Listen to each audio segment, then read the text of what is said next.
and let's get started. We're so thrilled to welcome you here today. I know that you are going to get at least two things that you didn't know about landing a board role today.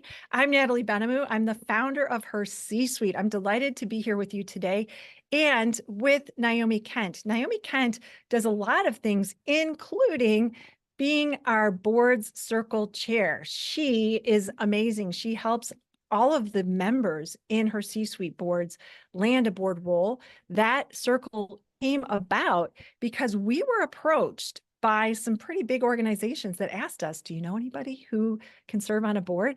And Naomi and I started talking, and Naomi's background is all about boards. Anyone that knows her, she's the board expert. And so she came in and we do a monthly program similar to this, although a little different, because you are going to get a lot of insights today that you're going to be able to take action on. So with that, Naomi, I'm going to turn it over to you. Thank you for being here with us. Thank you, Natalie. Great to see everyone. I know I can see some familiar faces there, so hi to everyone who knows me. For those of you who don't, as Natalie said, I have spent all of my career working with boards of directors.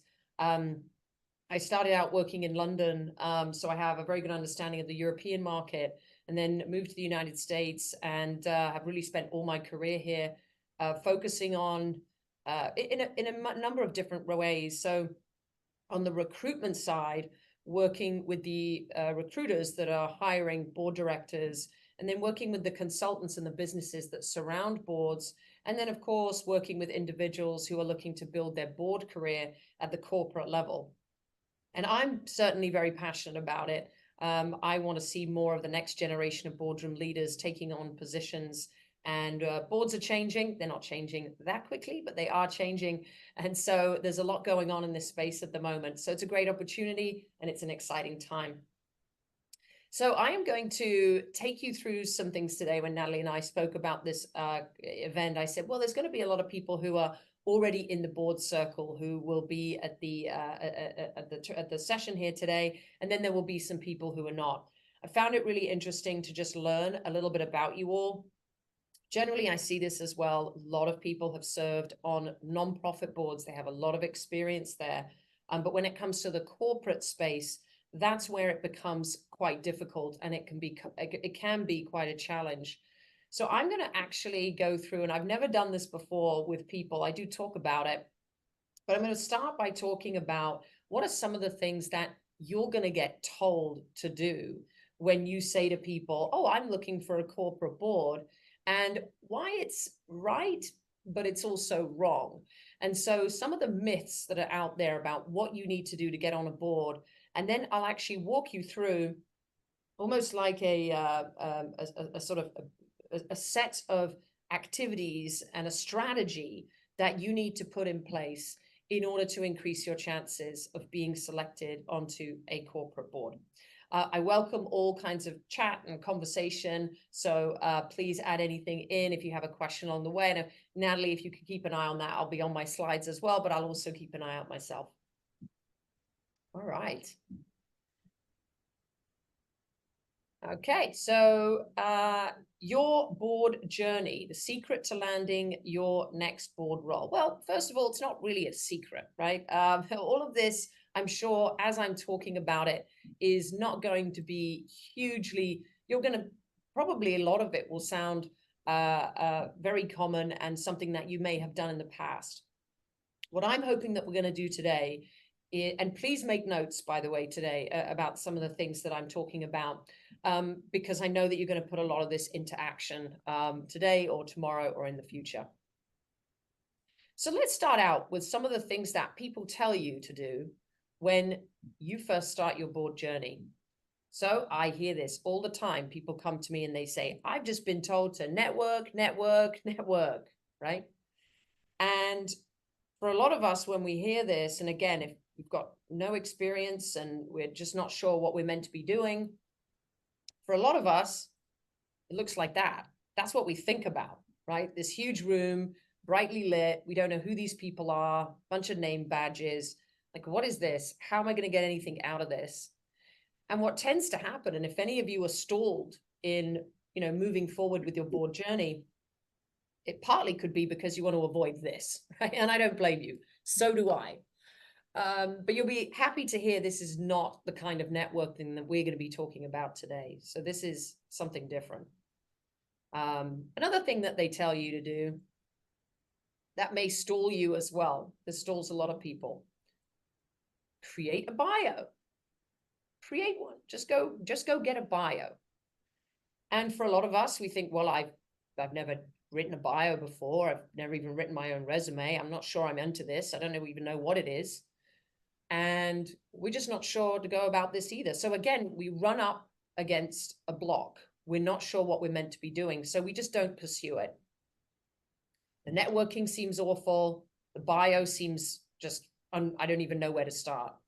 But what I did do is I did something that a lot of people do, which is I Googled it. And I wondered what is out there. So if I said, oh, I wonder if I'm going to Google something, or we ChatGPT it, right? So this is what I found. I found this. This was all board bio, by the way. Found this,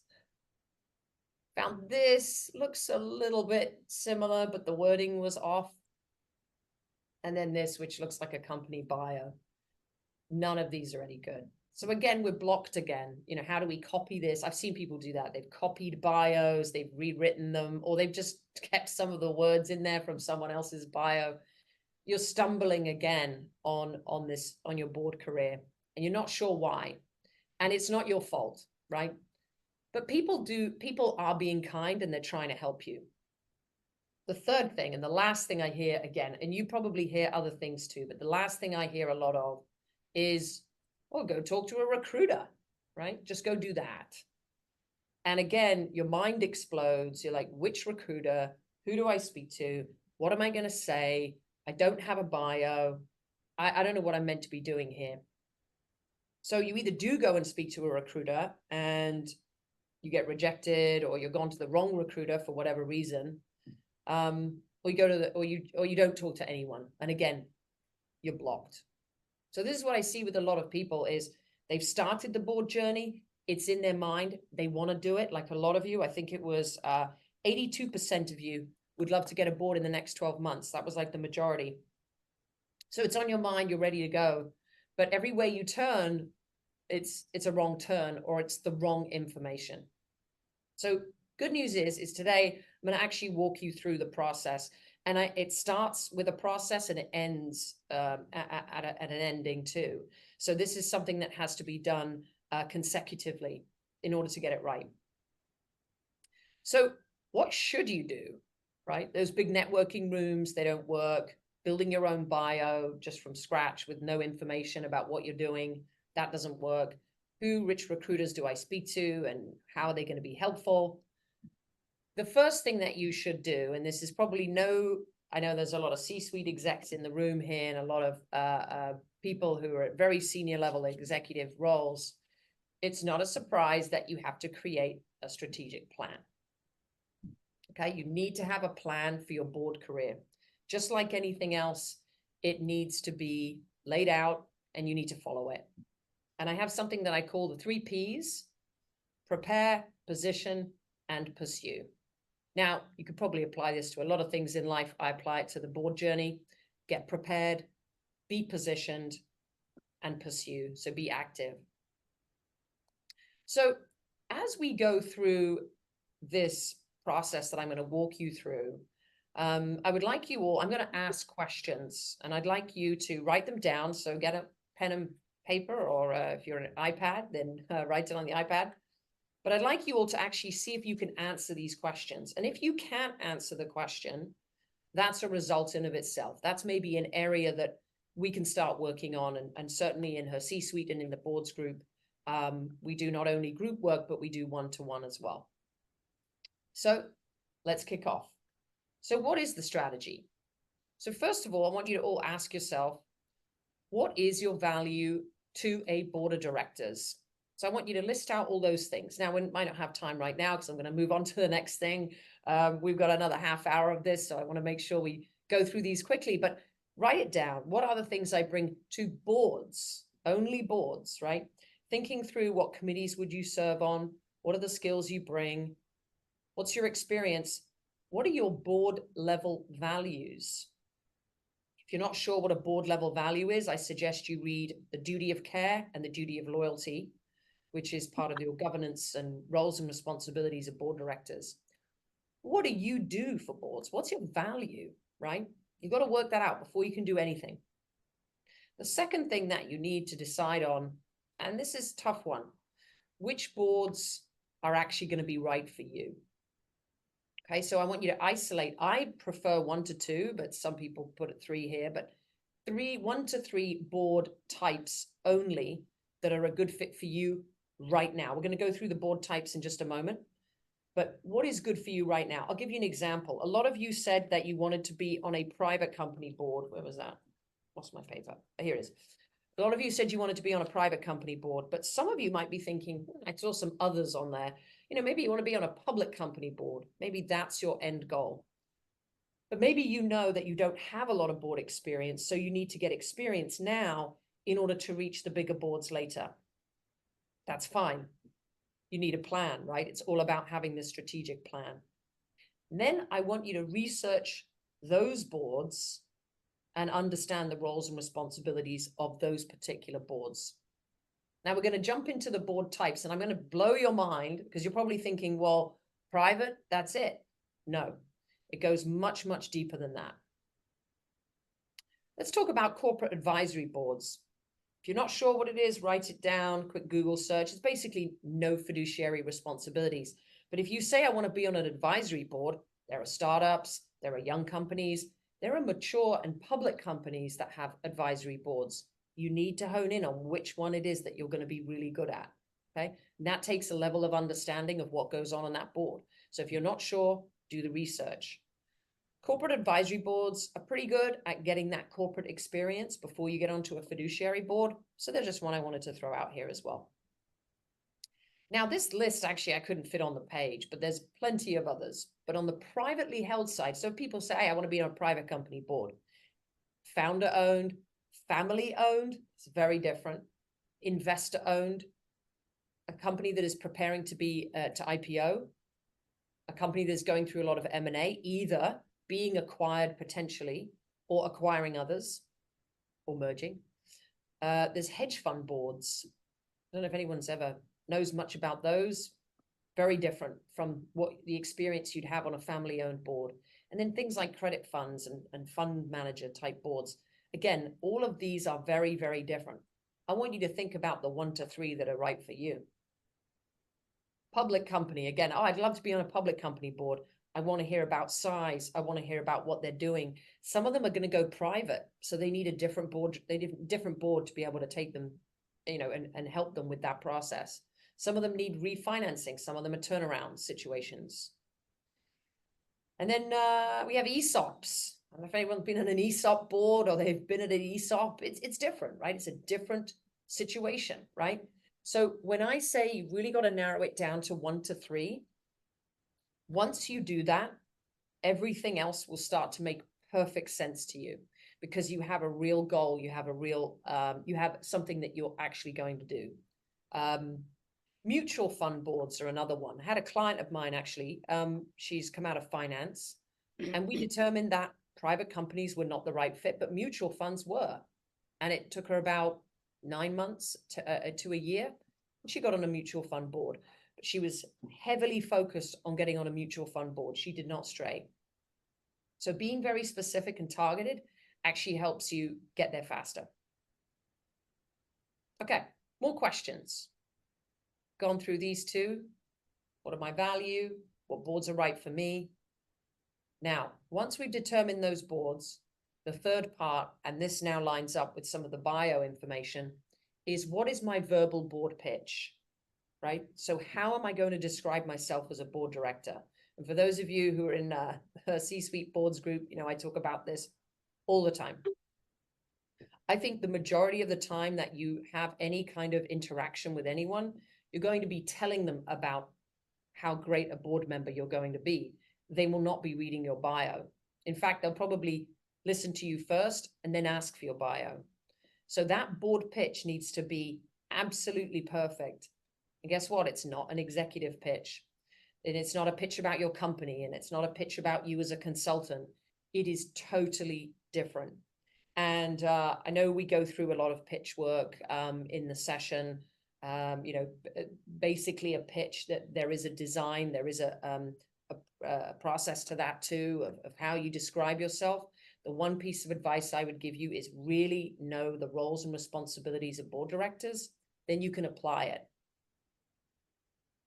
Only then can you start to look at a bio or any kind of paperwork, so you know what kind of boards you want to join.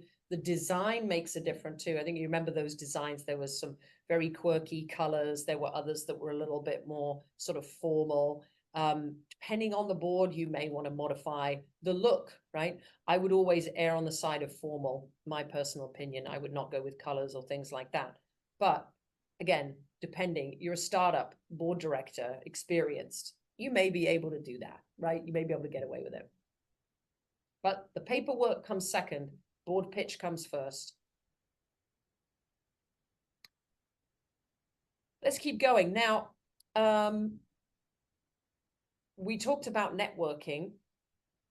Network, right? And that big room and walking around and not knowing who to speak to, and then walking away. What a waste of time, right?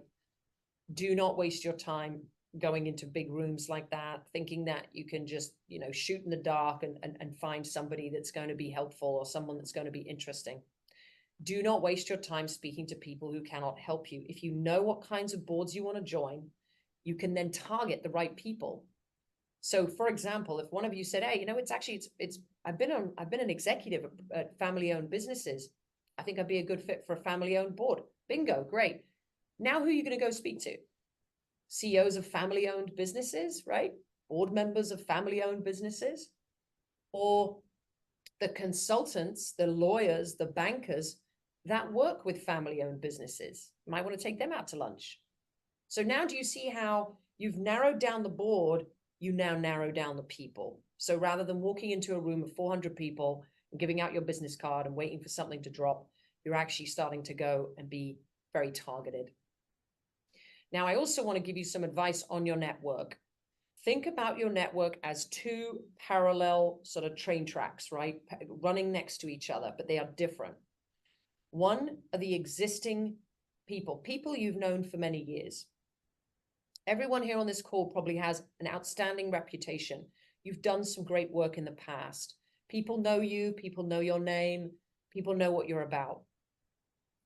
Those people are absolutely so important to you and you building your board career, because they meet you or they speak to you and you say, "Hey, I'm actually actively, pursuing corporate boards." Well, I know you. I've known you for 20 years. We work together. Not a problem. I'll definitely keep you in mind. Or actually, there is someone that you should speak to, and they know the level you're at, the professionalism. They feel good about it. They will make moves for you. Okay. Now, the new people that you meet, so somebody may introduce you to someone for the first time. I would say it's unlikely. I see it very, very rarely that someone you've met once will call you later and say, "I got a board role for you," right? It's tough. I'm not saying, if you were a needle in a haystack kind of person, you had this absolutely unique background and no one in the world had it, then maybe I would argue that it would be good to spend a lot of time on new people. But if I were to focus on my board career, I would double down on my existing network, but always continue to build new ones. It's always a good idea. Now, groups like HerCsuite are an easy way to do that, right? Again, it's about being targeted. If you're in, and even in HerCsuite, actually, so the whole organization is split between people who are seeking boards, people who are in a health, right, your health equity group and things like that, who have a different approach. And there's a reason for that. We also agree that walking into a room with 400 people is probably not the way to go for anything that you want to get done. So think about targeting the right people. Think about your existing network. Now, a lot of people, this is a question comes up a lot. Well, how do I approach people? I don't know this guy. I met him, or we worked together in the 1990s and I haven't spoken to him since. I want you to all think about one time when someone contacted you from your past and said, "Hey, I saw something pop up on LinkedIn," or "Hey, thought about you the other day, wanted to see how you were. What was your reaction to that message? Probably great. Oh, nostalgia. Remember the good old days, the this, the that. Oh my gosh, that person. I don't know what happened to them. We all think that when we approach people, they're going to be like, oh, what's that person doing contacting me after all this time? Definitely not the case. We all get busy. We all have lives. We've had families and vacations and things going on and work. So I challenge you all to think about people in your past that might be a good fit. That might be people you want to re-engage with. Okay. Now, people often ask me, what do I write? What do I say? I want you to maybe you can take a screenshot of this, and I will actually give credit. This was not written by me. I will give credit to, let me just grab it. It is a book called Give to Grow, Invest in Relationships and Build Your Business by a guy called Mo Bunnell. And in one of the sections, he said, this is just a great way to open up a conversation. Hey, it's been a long time. That's no problem. Hey, I know it's been a long time. Can't wait to hear from you. Would love to hear what's going on in your world. Maybe I can find some ways to be helpful. Are you free next Thursday, 2 p.m.? P.S. Can't wait to share what's going on with my family, career, new move, whatever, He actually talks a lot about the PS. People don't use it anymore, but it's kind of like a fun thing that maybe we're going to bring back. But think about, how do you re-engage with people that you haven't spoken to in a long time? They will not mind. A quick message like this goes a long way. Now, LinkedIn, you can send messages through LinkedIn, but you can also actually find people's emails through LinkedIn as well if you're connected to them. So better to send an email, I think, than through LinkedIn, or LinkedIn and wait and see if they respond. Some people don't look at their LinkedIn as frequently as others. But yeah, I love this message. I just think it's so nice. It's so open. Maybe I can find some ways to be helpful, right? Now, I'm going to give you some advice on the meeting. And I know we're going at top speed here, and I do appreciate I'm trying to cram a lot in to this one session. So this may feel like information overload, but I have 3 do not ever do's and 2 to-dos when you have that call. So let's say Jonathan and I are about to meet. I looked up Jonathan on LinkedIn. Maybe we were at Merrill Lynch in the 90s on the trading floor, and it was such a good time, and what a laugh. But Jonathan's now the CEO of a private company. And I'm not saying I'm he's absolutely my fit or my hit, but hey, we have this connection. We've got this nostalgia, and we're going to be friendly, and they know me. How can I leverage this? What should I do in this meeting? So sorry about these quirky emojis, but I just think they were fun. Anyway, so first thing you're going to do when you're in that meeting with Jonathan, one thing you're never going to do in your meetings is ask for help. Okay. It's not the done thing. It looks desperate. When we're at the board level, we don't need help. We're good enough. We got confidence. We know our value. We know what boards we're going to join. We're board ready. We're just here to tell you about what we're going to do next. Do not ask for a favor. Hey, could you do me a favor? And never. It's not board-like, and it's not anything that people at the board level do. I also want to remind everyone about corporate governance. No one wants to feel like I'm being forced to introduce you to someone or put you on a board. It's just not the done thing. And if Jonathan sits on a board, he definitely doesn't want to feel like I'm forcing him to put me on his board, right? So you've got to be very careful here. Don't ask for anything, basically. And you're probably thinking, well, how do I get anything out of this call, right? What are they going to do for me? So you are going to wow them with your board readiness.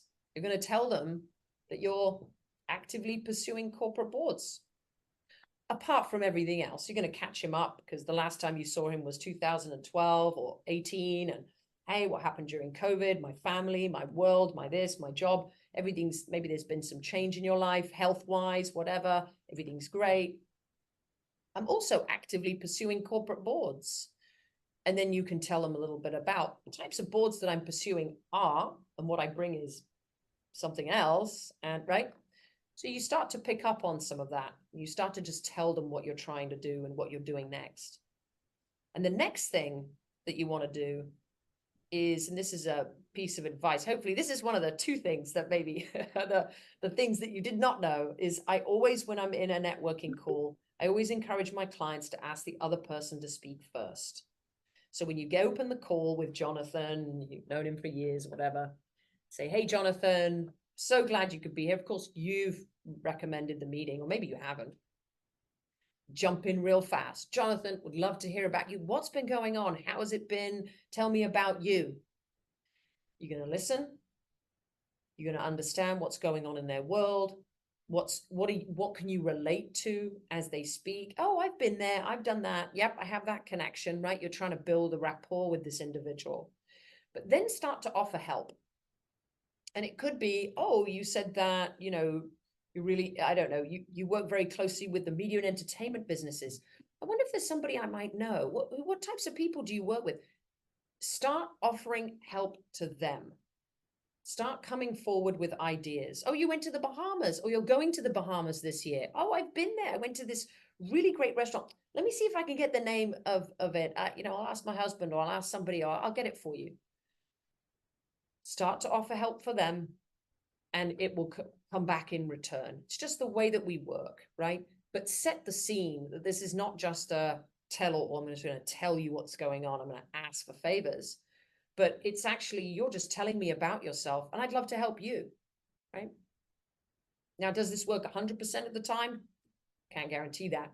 But it's a much, much better and more efficient way of working with people. And I see really good results coming out of meetings like this. Okay? I'm going to keep going because I know we're coming. So more about the strategy. We talked about this. Don't waste time speaking to who cannot help you. New versus existing, really important. Think about your network in two different spaces, the Jonathans, and then there's the people you've never met before. Now, finally, part of the 3 Ps, right? Prepare, which we've already talked about. Positioning, which is always positioning yourself as board ready, positioning yourself as someone who knows what they want and confident. And finally, pursue. You can't just sit back at this point and wait for something to land on your lap. I hear this a lot. I hear people saying, well, the opportunity presents itself. If somebody calls me, if something happens, if you really want to get on a board in the next 12 months, you have to be more active than that. And I think we all know that. I would say give yourself a goal. Give yourself a goal of speaking to maybe one person, maybe 2 a week. And if that's even a stretch, do 1 a month. In a year, you'll have 12 people that you've had a really quality conversation with, that you've told them about your desire to get onto a corporate board. That's 12 more people than you had yesterday. Stay accountable. Accountability is actually probably one of the biggest things. And that's why people work with me. That's why they work with HerCsuite. It's so that we are reminded. And I know every month, sometimes we get into the group and I say, hey, does anyone have any updates? Anything been going on? And some people say, well, I have an update that nothing's been going on. Okay, that's great. That's good. At least you know, right? And it's a reminder, but you come to the meeting, you speak to your friend, or you have a person that you're accountable with. And it just means that you stay on track. So staying accountable is absolutely important. And then, of course, we're all lifelong learners here. Ask yourself, after a month or 2 or 3, am I progressing, right? Continue to study board level topics and case studies. We actually do that in the HerCsuite meetings as well. So each month this year, we've had a different topic. We've had CEO succession. We've had, I can't remember some of them now. Fraud is coming up. We've been talking about boardroom, all sorts of things going on at Disney, right? It's important to know what's happening out there, and then to ask yourself, how would I respond in that situation? The Disney example, right? How would I respond? What would I do? Would I have done something differently? And evaluate what worked, what didn't work. You had that call with Jonathan, nothing really came about. What could I have done differently? How could I have changed the way that meeting went? Maybe at the end of the meeting, if Jonathan's interested and he thinks you're great and you're board ready, wow, Naomi, on our board at the moment, we're having this issue right now of X, Y, and Z. I wonder if we can have a further meeting about that. Yeah, let's do that. I'm happy. I'll come see you. Let's catch up. Let's do it again. So, there should always be some sort of follow-up. How can you help them? What can you advise? And this is another thing actually, and it's not written in this particular presentation, but I often recommend sitting down, if you have a CEO that you know, just sitting down with them and saying, tell me what's going on. Maybe I can provide some advice, kind of showcasing what it is that you can do. So that can be helpful too. So we've been through the strategy. We've been through the preparation, knowing where you're going, positioning, the board ready narrative, being able to speak your value, being able to speak to the right people, being positioned with the right folks at the right time, and then the activity that needs to happen following that, the accountability that needs to happen. So hopefully this is all probably making and feeling quite natural for you all. You're thinking, yeah, I can put this plan together. I can put this strategy together. But I also want you to be honest with yourselves. What are your concerns? Okay. What are your personal concerns about taking the next step to building your board career or going into the next phase? And I only have one last slide, so I'm happy to look at the chat if there's anyone who has a concern or anyone wants to bring something up. Oh, there are a lot of questions. Sorry, I have not been looking. So was there anyone here, Natalie, oh, we've just got LinkedIn profiles. Okay, one second. Okay, so Natalie, Natalie's put some of the topics that were here. So M&A, and look through these topics. Actually, this will be a good one. If you look at it and you think, I'm not quite sure what that is, that could be a concern of yours. Your concern might be that board level topics are not something that you're as familiar with, or you are familiar with some, but not all of them, which is generally the case with people at the level that we're all working at the moment. So that can be really important. Yeah, so we had a couple questions. We had a couple questions. Unfortunately, one of the people left, but she was asking about like up and rising board members. And I think you and I talk about this a lot, Naomi, that it's never too early to start planning your board career. Do you want to talk about that a little bit? Yeah, so there are various things that you can do depending on what stage you're at in your career. So if you're sort of mid-level, you can start to think about how can I develop my critical thinking and strategic planning skills? Because those are, strategic planning is one of the biggest areas. And I think that only when you get into very senior level positions do you start to do strategic planning. It's a sort of C-suite kind of EVP, SVP type role. So I would say hone in on some of those skills that are required for the board. You can also do strategic advisory boards, so of startups, for example.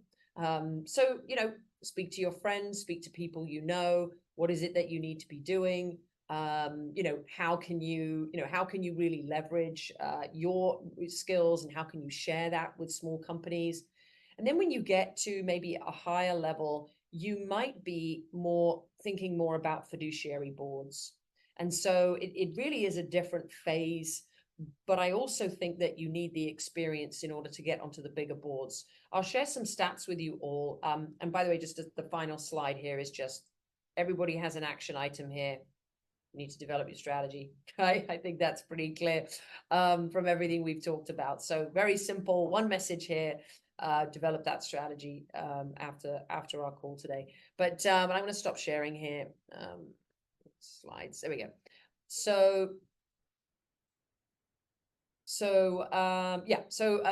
My whole point here is when you think about your board career and you think about where you're going with it, some data that I can share with you is around the S&P 500. So we looked at the S&P 500, we looked at brand new board directors, and we noticed that they had two things in common. Number one, they had been at an EVP or C-suite role prior to being on that public company board. For the first time, it was their first public company board, and it was in the S&P 500. So we're talking very senior level, but this applies to a lot of places. The second characteristic they all had in common when we looked at their backgrounds, they had all served on a private company board. So if you think about those two things, that need to happen in order for you to get to bigger boards and potentially get onto public company boards. Those two things matter. Also, for public company boards, ideally you need to have worked for many years at a public company. So if you've only ever worked in privately held businesses or small to medium-sized companies, a large public company might not be the right fit. And I think this is a really good, this is good for everyone to kind of go through and kind of understand where is their fit, where is the right fit for them, and at what time. Okay, Natalie, if we don't have questions, do we want to do Yeah. breakout Breakouts. rooms? Yeah. Let's and if you know, I included Naomi's information, and of course you can reach out. All of our members that are in her C-suite can talk and send messages to Naomi. We'll have this recording for you, but we want you to network. So what are the 2 questions you want them to ask? And then I'm going to put you in a room. Yes, Couple minutes. I want, so name, company, if people don't know it already, and then what is your board experience? Tell people about your board experience and describe it. It's good practice just for everybody here as well. So Everyone for being here today. If you want to learn more about the type of things that we did today, we do case studies, and Naomi leads us on discussion. In fact, very much similar to Lori's question about our topics. And then we dive deep and have great conversations and breakouts. So scan the code. I'll also share that out. And if you have questions for Naomi or myself, we'd love to talk with you. So thank you to our members who joined us today and to all of you for being here. And I wish you fantastic journey on your board role discoveries.